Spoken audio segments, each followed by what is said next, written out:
Voilà, c'est un jeune du Nouvel Élan. Joël Yoloku. Bienvenue. C'est un plaisir pour moi d'être pour une première sur les antennes de Télé 50. Je vous remercie.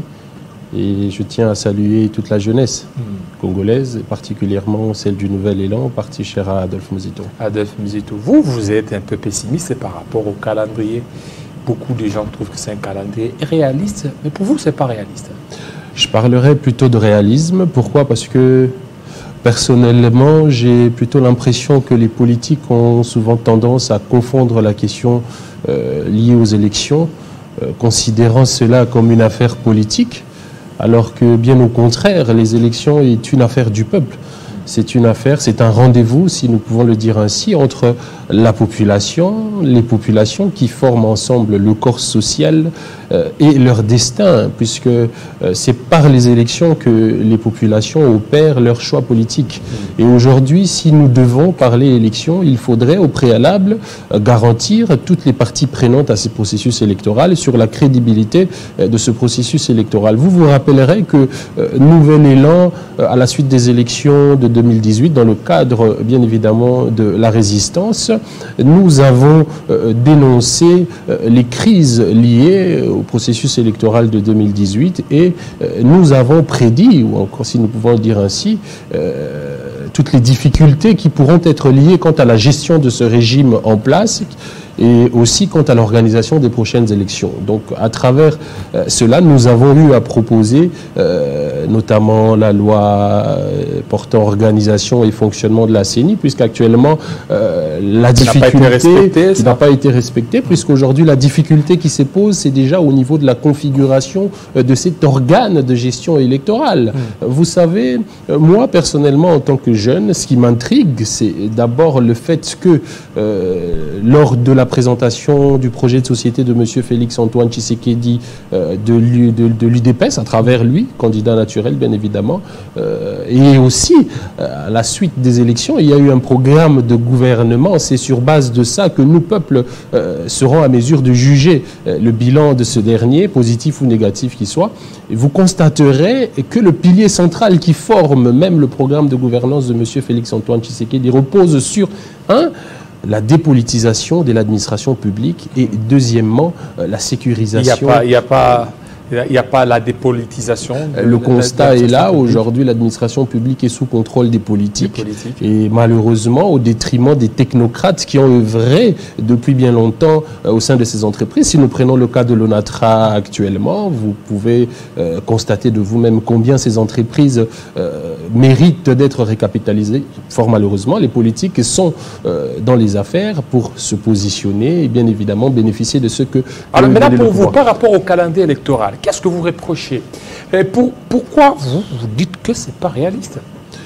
Vous savez, comme je venais de le dire au départ, il faudrait garantir les parties prenantes. Et si nous devons aujourd'hui nous référer vous savez, je suis jeune aujourd'hui et si je dois parler élection, automatiquement je me réfère aux 3 derniers cycles électoraux, à l'occurrence 2006, 2011 et 2018. Vous constaterez qu'à la suite des élections, il y a des vives tensions au sein de la classe politique, mais aussi au niveau de la population. Et d'ailleurs, si vous allez voir la Constitution dans son exposé de motifs, il est clairement dit que la RDC est confrontée à des crises récurrentes, des crises qui sont liées à la contestation de la légitimité de ceux qui sont dans les institutions. Ce qui fragilise davantage la cohésion nationale et ce qui empêche même l'émergence de vous rejetez ce calendrier électoral. Aujourd'hui, vous savez, il se pose plusieurs contraintes, notamment la première qui est la contrainte budgétaire, puisque le gouvernement n'a pas su respecter le plan de décaissement budgétaire qui a été voté au sein de cette Assemblée nationale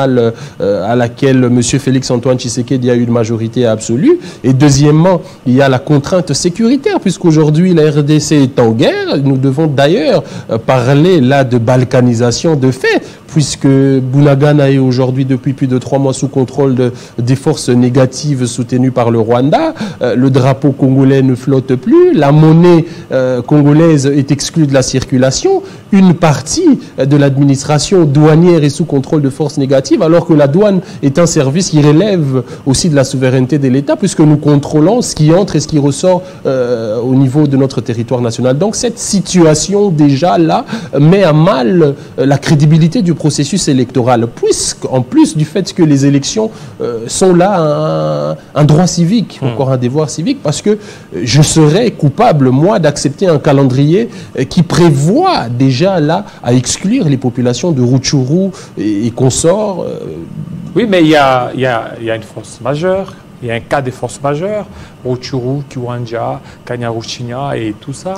La nécessité, là, d'un consensus autour de la question sécuritaire, économique, surtout. En 2018, il y a eu certains coins où on n'a pas voté parce qu'il y avait Ebola. Oui, bien évidemment, ces contraintes-là pouvaient être levées dans le cadre d'un consensus, tout en mettant d'accord toutes les parties prenantes au processus électoral, parce que vous savez, la masse critique, la masse importante qui forme d'ailleurs l'électorat, la majorité de l'électorat, se trouve en dehors des politiques. Parce qu'aujourd'hui, si vous mettez l'ensemble des partis politiques, ceci ne représente que 45% de la population élective. Donc il y a une grande partie qui constitue de ce fait la société civile qu'il faudrait associer aux discussions pour que la population puisse se garantir du choix des élections. Je vais vous parler d'un fait qui m'a toujours intrigué, c'est le taux de participation de la population au processus électoral. Si nous revenons en 2011, vous verrez que le taux de participation était à près de 62%. Or, aux élections de 2018, nous avons eu un taux de participation inférieur à 30%. Ce qui explique clairement cette désaffection de la population face aux Alors, quelles sont vos dirigeants. recommandations, vous, en tant que Nouvel Élan? Les recommandations par rapport au calendrier? Nous avons appelé à un consensus pour lever bien évidemment cette question liée à la crise électorale, parce que je pense que nous devons à un certain moment penser Congo, et de ce fait nous devons mettre nos divergences politiques de côté, permettre à la population de jouer son rôle, de participer ainsi, parce que comme je le disais au début de cette émission, les élections sont un rendez-vous entre les populations et son destin, en opérant des choix politiques qui permettraient à ceux qui seront demain dans les institutions d'être soumis au principe de redevabilité vis-à-vis du peuple dans l'action gouvernementale. Or, aujourd'hui, avec le pouvoir en place, vous constaterez que même pour ceux qui aujourd'hui travaillent, 50% de la masse salariale de la République démocratique du Congo dans son ensemble est consommée par les gens d'en haut qui constituent le pouvoir politique. Et aujourd'hui, nous parlons d'une démocratie, nous parlons d'un État, alors que l'État repose essentiellement sur la séparation du pouvoir. Mais aujourd'hui, voyez la manière à laquelle est redistribuée les richesses de l'État. Vous verrez que le pouvoir politique, là je parle principalement du président de la République et du pouvoir exécutif, le président de la République et le gouvernement, en complicité avec le pouvoir législatif, composé là des députés et sénateurs, prennent sur ce qui est de l'enveloppe liée au fonctionnement des institutions 80%, alors que un État ne peut être État que lorsque la justice sera en mesure de rendre justice. Or, dans le cas actuel, vous verrez que le régime de M. Félix-Antoine Tshisekedi a appauvri davantage la justice. Voilà pourquoi je parle d'ailleurs du fondamental même qui anime le combat d'Adolphe Muzito comme personnalité politique, mais aussi comme initiateur du parti Nouvel Élan. Nous voulons à ce que soient gérées de façon souveraine les ressources de l'État pour permettre à ce que la population se sente dans le jeu, dans la vie sociale concernée. Voilà, merci beaucoup Joël Yoloko, ces jeunes du Nouvel Élan. Le Nouvel Élan est en train de proposer des jeunes, est en train de lancer des jeunes. En effet, nous représentons 60% de la population congolaise. D'ailleurs, moi, j'ai toujours dit que l'émergence de la RDC est étroitement liée au bien-être de la population. Et aujourd'hui, vous constaterez que la majorité des jeunes est sans emploi. Aujourd'hui, nous avons près de 2 millions de jeunes qui quittent les universités. Pourquoi ne pas créer des startups aussi, créer aussi des startups pour ces jeunes, au lieu de les enrôler dans des partis politiques? Parce que ça va encore créer le chômage.